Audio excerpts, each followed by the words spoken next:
Good morning class માં Ashapura online એજ્યુકેશનમાં આપ સર્વે મિત્રોનું હાર્દિક સ્વાગત છે. ધોરણ 7 વિષય ઇંગ્લિશ સાથે યુનિટ 3 જોઈએ. આજે આપણે યુનિટ 3માં છે યસ આઈ વિલ. હા, હું કરી શકું છું. I will. એમાં આપણે એક્ટિવિટી 1 જોઈએ. તો સૂચના વાંચજો. During Gujarati class Hiral passed a cheat to Hetanshi. Cheat એટલે એક ચબરખી.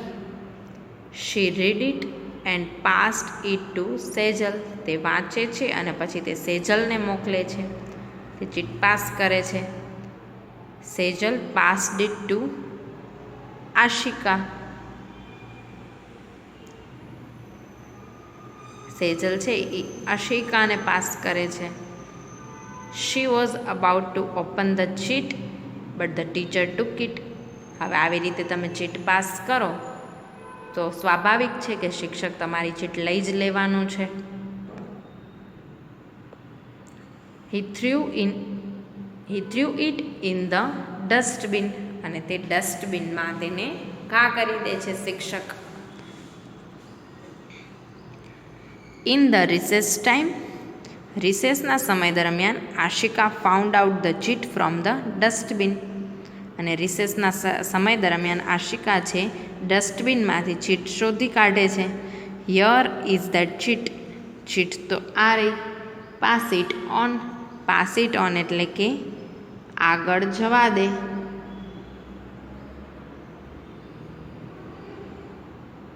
તમે આવી ચબરખીઓની મદદથી તમારા મિત્રો સાથે વાતો કરો છો ખરેખર? ગઈકાલે કુલદીપ, નરેન્દ્ર, સાહિલ, રશ્મિ પુસ્તકાલયમાં બેસીને ચબરખીની મદદથી વાતો કરતા હતા. તે વાંચો. કઈ રીતના તેઓએ વાતો કરી તે વાંચો તમે. કબડ્ડી એટ 5.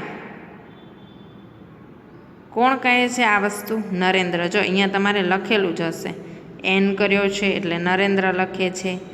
આર કર્યો હશે તો રશ્મિ લખે છે. એસ કર્યો હશે તો સાહિલ લખે છે. ને કે કર્યો હશે તો કુલદીપ લખે છે. જોઈએ આપણે. કબડ્ડી એટ 5. નરેન્દ્ર કહે છે નો લેટ્સ પ્લે ચેસ. તો રશ્મિ છે ને એ કહે છે કે ના, આપણે ચેસ રમીએ. Sure thing. I love chess. Let's sharpen our brain. Kuldeep છે ને એ કહે છે કે સાચી વાત છે, આપણે એવું જ કરીએ. આપણે ચેસ રમીએ, કારણ કે ચેસ છે એ બ્રેઇન એટલે કે આપણા દિમાગને શાર્પ એટલે ધારદાર બનાવે છે. Oh lady Vishwanathan our decision is kabaddi. એટલે કુલદીપ જ્યારે કહે છે ને, કારણ કે એ ડિસિઝન કોણે લીધું છે? રેશમાએ. રશ્મિએ ડિસિઝન લીધું છે. તેથી નરેન્દ્ર છે એ તેની મસ્તી કરે છે કે ઓ લેડી વિશ્વનાથન. તમને એ ખ્યાલ છે ચેસનો માસ્ટર પ્લેયર આપણો ઇન્ડિયાનો વિશ્વનાથન આનંદ છે. વિશ્વનાથન આનંદ ચેસમાં સૌથી આગળ પડતો ખેલાડી છે. તો જે નરેન્દ્ર છે એ રશ્મિની મસ્તી કરે છે કે ઓ લેડી વિશ્વનાથન એટલે કે હા, ચેસની મહારાણી. Our decision is kabaddi. આપણું ડિસિઝન કબડ્ડી ફાઇનલ છે. Thanks. Okay. No chess no kabaddi. Go for berries in my farm. તેના ફાર્મમાં, રશ્મિ છે એનું એક ફાર્મ છે, તેના ફાર્મમાં બેરી નામનું ફ્રૂટ થાય છે. તો કે આપણે ચેસ પણ નથી રમવી અને કબડ્ડી પણ નથી રમવી, આપણે મારા ફાર્મમાં બેરીઝ ખાશું. Not today. Berries on Sunday full day. I will bring chaat masala. એટલે એસ એટલે કોણ છે? સાહિલ. એ એમ કહે છે કે આજે નહીં, આપણે સન્ડે એટલે કે ફૂલ ડે બેરીઝ ખાવી છે, એટલા માટે આપણે સન્ડે જાશું, આજના દિવસે નહીં જઈએ. બટ ટુડે મંજીરા. નરેન્દ્ર કહે છે. અને જો આવું ઇમોજી પણ બનાવ્યું છે. આવા બધા ઇમોજીસ તમે બધા મિત્રોએ જોયા જ હશે. કેવું કર્યું છે જો. બટ ટુડે તો આજે શું કરીશું? મંજીરા વગાડશું. નરેન્દ્ર કહે છે cool down angry bird, we will play kabaddi, they will play chess, how's that. Sahil કહે છે કે કુલ ડાઉન એંગ્રી બર્ડ, ગુસ્સે ન થા, આપણે વી વિલ પ્લે એટલે આપણે આજના દિવસે કબડ્ડી રમશું. ધે વિલ પ્લે ચેસ, તેઓ, સાહિલ એમ કહે છે કે તેઓ એટલે કે રશ્મિ અને કુલદીપ એ બંને જણાને ચેસમાં ઇન્ટરેસ્ટ છે તો તેઓ ચેસ રમશે. હાઉઝ ધેટ કેવું લાગ્યું? Fine, I do agree, Rashmi please. Narendra કહે છે કે સારું, હું અગ્રી છું, Rashmi please. Okay, you pull legs, we will with kings and queens. હવે જો આમાં એ લોકોનો કેટલો તર્ક વિતર્ક છે. ઓકે, યુ પુલ લેગ્સ એટલે કે તમે પગ ખેંચો, વી will with kings and Queens એટલે કે અમે તો રાજાને રાણીઓ સાથે જોઈશું. કારણ કે તમને ખબર છે ચેસમાં રાજા, રાણી, વજીર આવા બધા કાયદા, આવા બધા કીઝ હોય છે. જ્યારે કબડ્ડી છે એમાં શું કરવાનું હોય છે? પગ ખેંચવાના હોય છે, હાથ ખેંચવાના હોય છે. તેથી રશ્મિ મસ્તી કરે છે કે સારું, તો તમે પગ ખેંચો અને અમે રાજાને રાણી સાથે હોઈશું. તો મિત્રો, તમને આ ચર્ચા અથવા તો ચીટમાં થયેલી વાતો સાંભળીને મજા આવી હશે. સાચું ને દોસ્તો?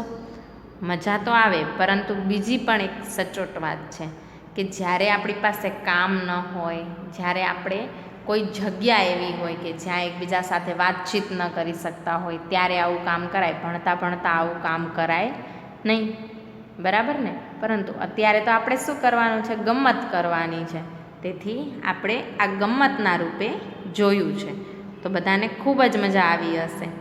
અને પુસ્તકાલયમાં બેસીને આવી ચર્ચા એટલા માટે થઈ શકે કે તમને ખ્યાલ હશે કે લાઇબ્રેરીમાં કોઈ દિવસ અવાજ કરાય નહીં. તેથી આ લોકો ચીટમાં વાત કરતા હતા. તો આ વાત સાંભળી અને કેવી કેવી રીતે એ લોકોએ પોતાની રજૂઆત કરી છે તે જોઈને બધાને ખૂબ મજા પડી હશે. હવે આપણે આમાં જ આગળ એના પ્રશ્નો જોઈએ. તો પ્રશ્નો છે, નાવ આન્સર ધ ક્વેશ્ચન. તમારે ક્વેશ્ચનના આન્સર કરવાના છે. હુ વોન્ટેડ ટુ પ્લે કબડ્ડી? આગળથી તમે જોઈને વિચારી શકો છો કે કોને કબડ્ડી રમવું હતું.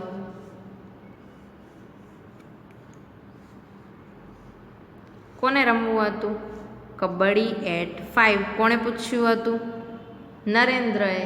તો સાચું, Narendra wanted to play kabaddi. તો હુ છે એની જગ્યા પર આવશે નરેન્દ્ર, પછી એમનું એમ wanted to play kabaddi. Rashmi wanted to play chess, true or false? Rashmi છે એને ચેસ રમવું હતું, સાચું કે ખોટું? સાચું, રશ્મિને ચેસ રમવું હતું. Dash and dash will play chess. કોણ કોણ રમવાના હતા હવે ચેસ? ફાઇનલી શું નક્કી થયું? તો Rashmi and Kuldeep.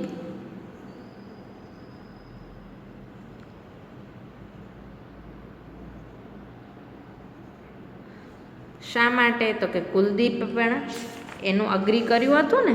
Sure thing, I love chess, late શાર્પન our brain. તે આપણા બ્રેઇનને મજબૂત કરે છે, તેથી આપણે ચેસ રમીએ. તેથી કુલદીપ અને રશ્મિ ચેસ રમવાના હતા. આગળ આપણે એક્ટિવિટી 2 જોઈએ, રીડ એન્ડ એન્જોય. આને વાંચવાનું છે અને આનંદ લેવાનો છે. Yesterday was Sunday. ગઈકાલે રવિવાર હતો. Shivani went on a picnic with her family. Shivani છે તે પોતાના ફેમિલી એટલે કે પરિવાર સાથે પિકનિકમાં ગઈ હતી. Her friend Neetu also vent with them. અને તેની મિત્ર નીતુ છે તે પણ તેની સાથે ગઈ હતી. તે went to a picnic place near the lake. અને તેઓનું જે પિકનિક પ્લેસ હતું એ લેક એટલે કે તળાવની નજીક હતું.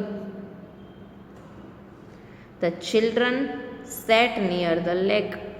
ચિલ્ડ્રન એટલે કે બાળકો છે તે તળાવની નજીક બેઠા હતા. સેટ એટલે કે બેસવું, સીટનું ભૂતકાળનું રૂપ. Neetu said the water is clean. Neetu કહે છે કે પાણી ખૂબ જ ચોખ્ખું છે. Let's keep our legs in it. ચલો આપણે આપણા પગ તેમાં બોળીએ. Oh how cold it is. પગ જ્યારે નાખ્યા ત્યારે ખબર પડી કે આ તો પાણી ખૂબ જ ઠંડુ છે. Mother sad. માતા કહે છે, લુક યર ચિલ્ડ્રન. અહીંયા જોવો બધા બાળકો. Be careful. ધ્યાન રાખજો. Okay, said the children. Children છે બધા એટલે કે બાળકો. એ કહે છે કે ઓકે અમે ધ્યાન રાખીશું. It was about noon. બપોરનો સમય હતો. Mother said yes with joy. Mother કહે છે કે હા, ખૂબ જ આનંદથી. They sat under a banyan tree.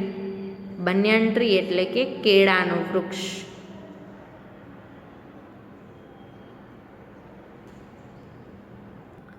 Sorry મિત્રો, બાય મિસ્ટેક થઈ છે. અહીંયા આવશે બનિયન ટ્રી એટલે કે વડનું ઝાડ.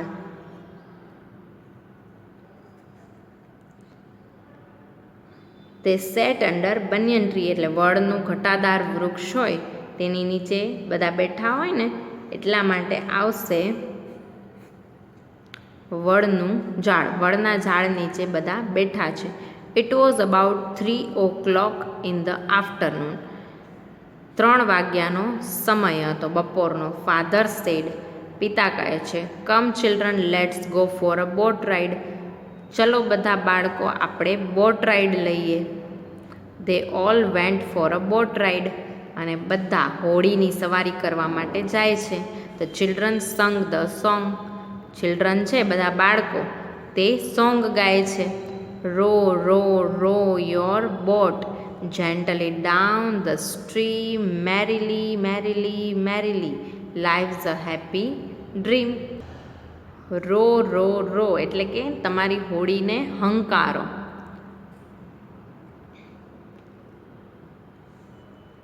Row row row your boat gently એટલે કે હંકારો હંકારો તમારી હોડીને ઝરણામાં ધીમે ધીમે આનંદપૂર્વક હંકારો. જીવન એક સુંદર સ્વપ્ન છે. લાઈવ્સ અ હેપી ડ્રીમ એટલે લાઈફ એટલે કે જીવન, હેપી ડ્રીમ એટલે કે સુંદર સ્વપ્ન છે. In the evening they return home. અને સાંજે તેઓ ઘરે પાછા ફર્યા. તેના પરથી આપણે વાક્ય જોવાના છે ને જોડવાના છે. એ કામ તમારે કરવાનું છે. આ પાઠ આપણે ભણ્યા તેના પરથી તમારે એ અને બી વિભાગના વાક્યો વાંચીને જોડવાના છે. અને બીજું, ઉદાહરણ મુજબ વાક્ય બોલો અને લખો. અહીંયા શું આપેલું છે? Let's fly kites. તો બીજામાં આવશે they boat 5 kites. Let's play kabaddi. They played kabaddi. અહીંયા આપણે વર્તમાન કાળના વાક્ય આપેલા છે. આપણે ભૂતકાળમાં બદલીને લખવાનું છે. હવે અહીંયાના 2 વાક્ય છે એ તમારે વર્તમાનમાં બનાવવાના છે. તો આ 2 એક્ટિવિટી તમને હોમવર્કમાં આપું છું જે તમારે કરવાની જ છે અચૂકથી. ઓકે મિત્રો, બાય બાય.